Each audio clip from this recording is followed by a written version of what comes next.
Pentru a utiliza această cameră trebuie să vă instalați întâi aplicația Ucon.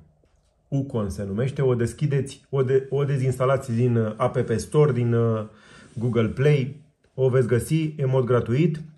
Când instalați aplicația și dați drumul, prima dată o să vă întrebe dacă permitem utilizarea locației dumneavoastră, permiteți în timpul utilizării aplicației, apoi dacă îi dăm voie să ne trimită notificări, obligatoriu îi dăm voie, apoi ne mai întreabă dacă îi dăm voie să ne acceseze fotografiile, trebuie să îi permitem tot timpul.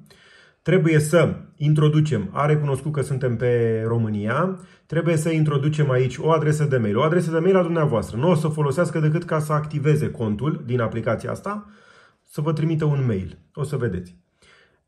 Îi dăm că suntem de acord și am citit condițiile de utilizare, îi dăm înregistrare.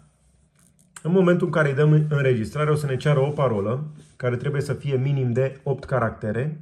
Haideți să băgăm 1, 2, 3, 4, 5, 6, 7, 8. Apoi 1, 2, 3, 4, 5, 6, 7, 8. De aici le și vedem dacă sunt ok.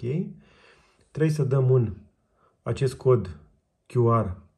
Trebuie să-l, nu QR. Trebuie să scriem ca să putem activa aplicația. Îi cerem altul. Nu înțelegem ce e, mai putem cere de mai multe ori.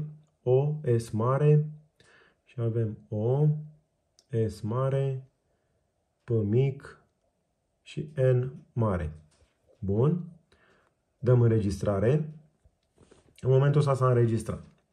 Acum, ca să continue, trebuie să intrăm în mail, să vedem dacă am primit un mail de activare. Tocmai ce a intrat. Pentru a valida, spune să facem click pe acest link. Facem click pe linkul ăsta, o să vedeți că imediat ne arată validare cu succes. Revenim la aplicația noastră. Ne mai întreabă dacă dorim să dea drumul la microfon, pentru că o să vedeți, cu camera asta puteți să vorbiți cu vânatul aflat în fața ei sau cu oriunde ați vrea să o puneți. Are și microfon, să vorbiți să se audă pe ea. Bun.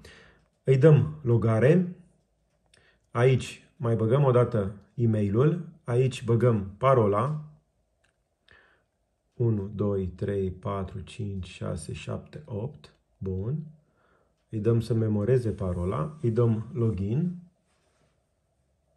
și în momentul ăsta ne întreabă, ne dă un mic tutorial, o să vedeți ulterior. Pentru a adăuga acest dispozitiv, trebuie să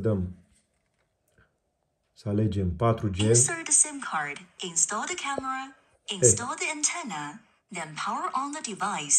The blue LED will light up after about 1 minute. Ne spune că trebuie să instalăm cardul, să instalăm cardul de memorie, să instalăm cartela SIM.